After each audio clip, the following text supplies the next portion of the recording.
Welcome students. तो हम लोग अब देखने जा रहे हैं न्यूमेरिकल्स का नेक्स्ट पार्ट। ठीक है, तो न्यूमेरिकल्स के नेक्स्ट पार्ट के लिए फर्स्ट प्रॉब्लम है 3i + 4k। What is the projection of 3i + 4k in the direction of y axis.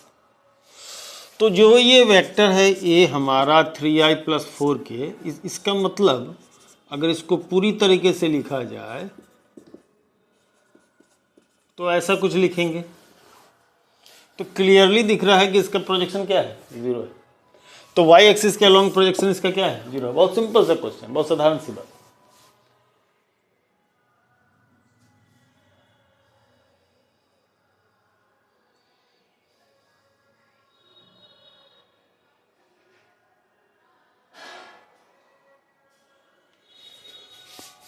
दूसरा कोई एक प्रॉब्लम देखें। एक वेक्टर दिया है 1/√2i + 1/√2j इज है, क्या है भैया। तो इसको देख करके इसमें बहुत सारे ऑप्शन दिए गए हैं। ऑप्शन क्या क्या दिए गए हैं? ऑप्शन दिया गया है यूनिट वेक्टर है, नल वेक्टर है, वेक्टर ऑफ मैग्नीट्यूड √2 है, स्केलर। सिंपली अगर यदि इसमें हम लोग दिमाग लगाएं कि मॉडल आए तो 1/√2 का स्क्वायर यानी 1/2 + 1/√2 का स्क्वायर यानी कि 1/2। तो ये 1/2 + 1/2 इज 1, √1 का स्क्वायर रूट भी 1 ही होगा। यानी कि चूंकि मैग्नीट्यूड 1 हो गया तो ये एक वेक्टर कैसा होगा, यूनिट वेक्टर होगा। ठीक है, एक वेक्टर दिया है a = 2i + 3j। बोला what is the angle made by vector a with y axis. ये y एक्सिस के साथ कितना एंगल बना रहा होगा। ठीक है, y एक्सिस के साथ कितना एंगल बना रहा होगा अगर हम लोग जानने की कोशिश करें तो सिंपल 2i मतलब 2 इधर होगा, 3j मैंने 3 ऊपर होगा, x एक्सिस ले, इसको y एक्सिस ले, करेक्ट। तो 2 यूनिट ये, 3 यूनिट ये, 3 यूनिट ये, 2 यूनिट ये, तो y एक्सिस के साथ एंगल पूछा क्या। अगर ये लिया जाए तो tan थीटा की वैल्यू कितनी हो जाएगी, 2/3।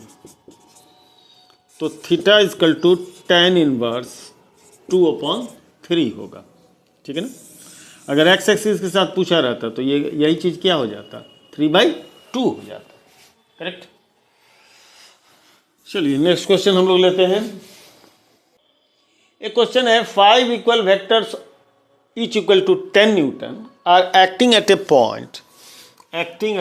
10 न्यूटन के फोर्स के 10 का, 10 का, फिर 10 का, फिर 10 का, 4 हो गए, फिर 10 का, 10 न्यूटन के बहुत सारे फोर्सेस हैं जो कि क्या हो रहा है, किसी एक पॉइंट पर एक्ट कर रहा है और इक्वल एंगल पर है।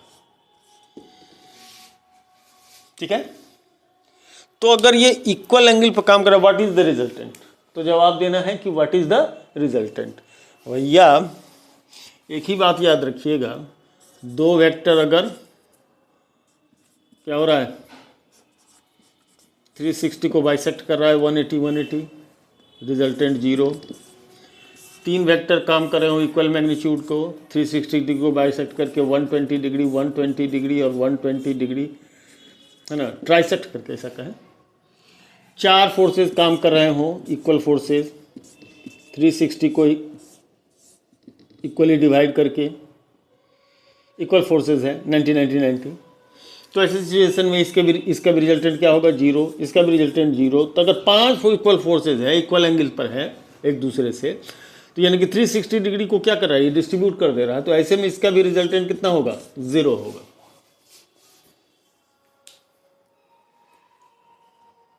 एक क्वेश्चन है how many, what is the minimum value of coplanar vector of not equal magnitude of not equal magnitude is required to make the resultant 0।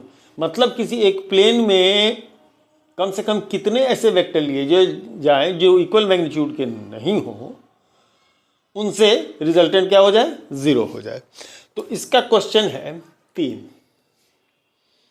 चूंकि दो अगर इक्वल मैग्नीट्यूड के नहीं हो, जैसे एक ए वेक्टर है और दूसरा कोई वेक्टर हो जाए बी वेक्टर हो, जैसे इक्वल मैग्नीट्यूड का होगा तो एक प्लेन के दो वेक्टर 0 हो सकते हैं।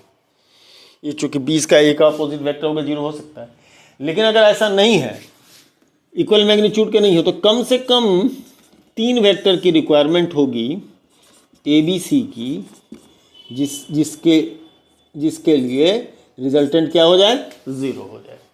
तो minimum 3 vector is required to make the resultant 0 in a plane if the magnitudes are not equal. ठीक है, नेक्स्ट क्वेश्चन है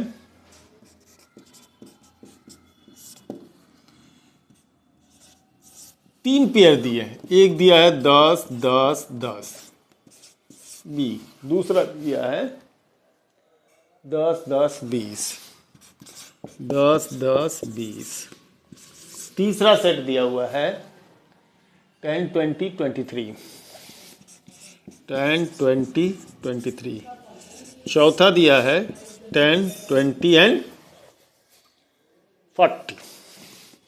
कह रहा है कि इनमें से कौन सा ऐसा सेट है जिनका रिजल्टेंट 0 नहीं हो सकता है। Following sets of 3 vector act on a body whose resultant can not be 0। उनका रिजल्टेंट कभी भी 0 नहीं हो सकता है। एक सिंपल सा सेंस में ये भी 0 होगा, ये तो 0 होगा ही, इक्वल एंगल पर काम करेगा तो ये 0 हो जाएगा। ये 20 है 10 है 10 है, तो चलिए 2 तो 10 वाले मिल करके इधर 20 बना दे और एक अकेला उधर हो जाए, तो इसका भी रिजल्टेंट क्या होगा, 0 होगा। 10 20 23, तो चलिए 20 और 10 वाला छोटा सा एंगल पर आ जाए, है ना, 20 और 10 वाला अगर छोटा सा एंगल पर आ जाए और ये 23 दूसरे साइड में चले जाए, इनका रिजल्टेंट 23 हो सकता है, 23 हो सकता है ना। ऐसा काम करे तो ये 23 हो सकता है इसका रिजल्टेंट, है ना। तो इसका 23 रिजल्ट हो सकता है इस डायरेक्शन में, ऐसे में ये 0 हो सकता है। 10 20 40 ये 0 नहीं होगा, क्योंकि दोनों सेम डायरेक्शन में हो गया तो एक 20 और एक 10, ये 30 होगा, ये अकेला इधर 40 लग रहा होगा, तो ऐसे सिचुएशन में रिजल्टेंट फोर्स इस केस में 0 नहीं होगा। तो इसका आंसर ये होगा, इसका रिजल्टेंट कभी 0 नहीं होगा। ठीक है,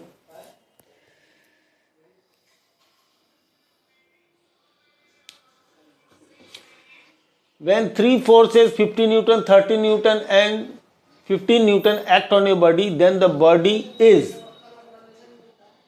अगर 50 न्यूटन 30 न्यूटन और 15 न्यूटन का बॉडी कोई ऑब्जेक्ट अगर उस पर काम करे दे रहा है कि 50 का 30 का और 15 का काम कर रहा है, किस एंगल पर काम कर रहा है इसको छोड़ दिया, लेकिन अगर ये 3 फोर्सेस काम कर रहे हो, किसी भी डायरेक्शन में काम कर रहे हो, तो body will be stationary, body will be moving with constant speed, body will be accelerating, none of this.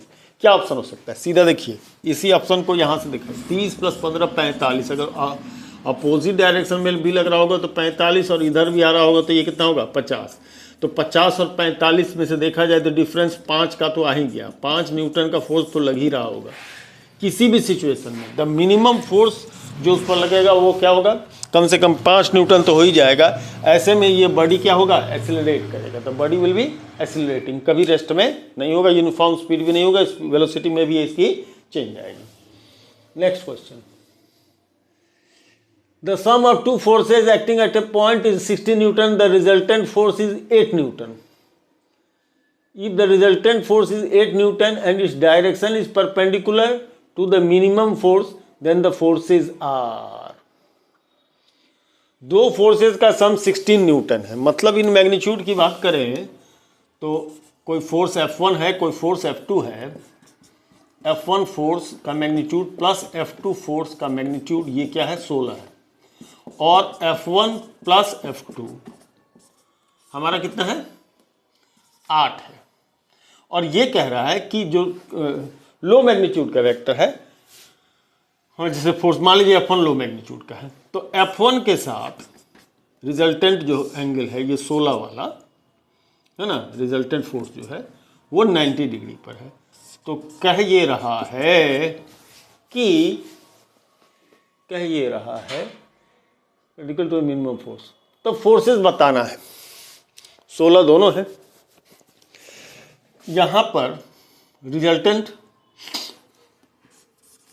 tan alpha वाला फार्मूला लगाएंगे, F2 क्या cos theta upon F1 plus F2 sine theta वाला फार्मूला लगेगा। ये alpha, ये resultant angle 90 degree का है, तो tan 90 इन्फिनेटिव, ये चीज 0 होगा। अरे ऊपर साइन थीटा होता है भैया, नीचे cos थीटा होता है।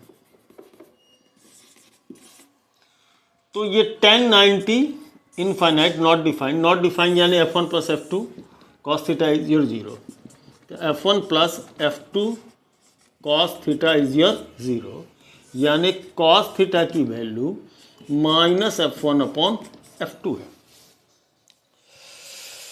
cos थीटा की value minus F1 upon F2 है। तो ऐसे सिचुएशन में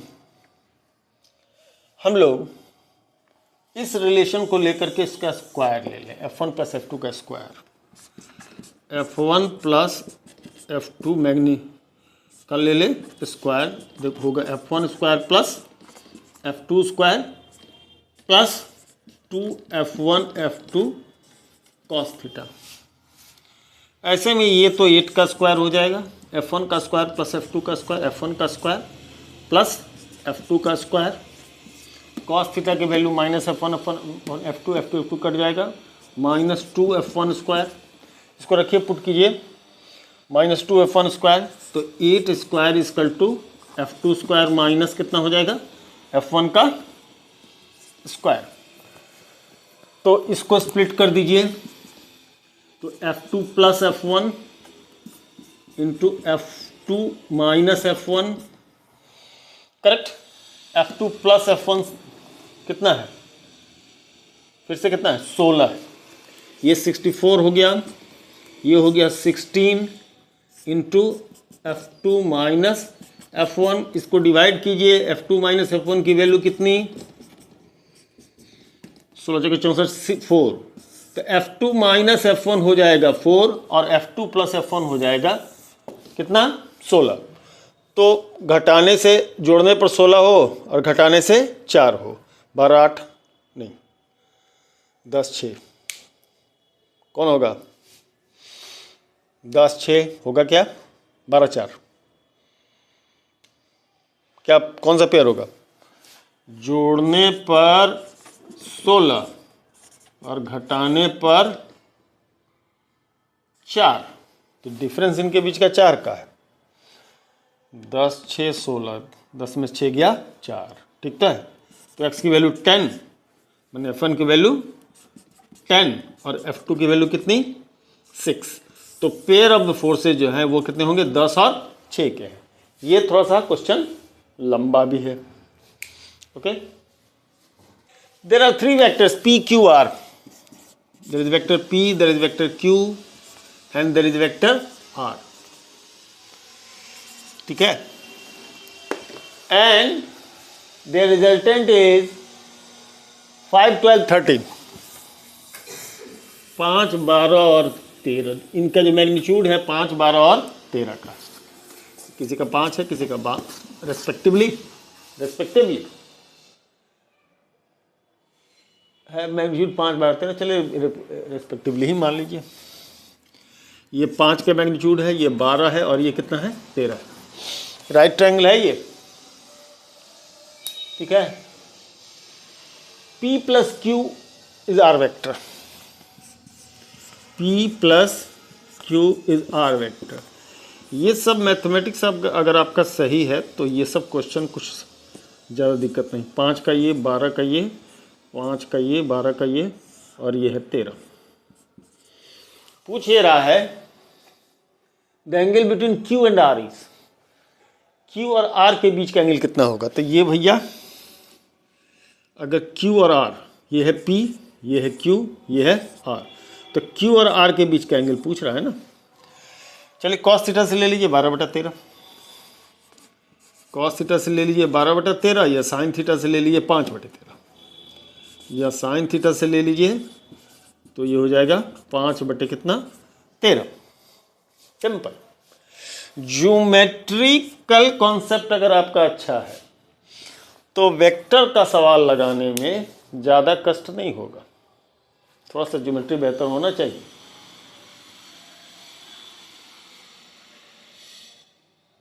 The resultant of two vectors A and B is perpendicular to the vector A and its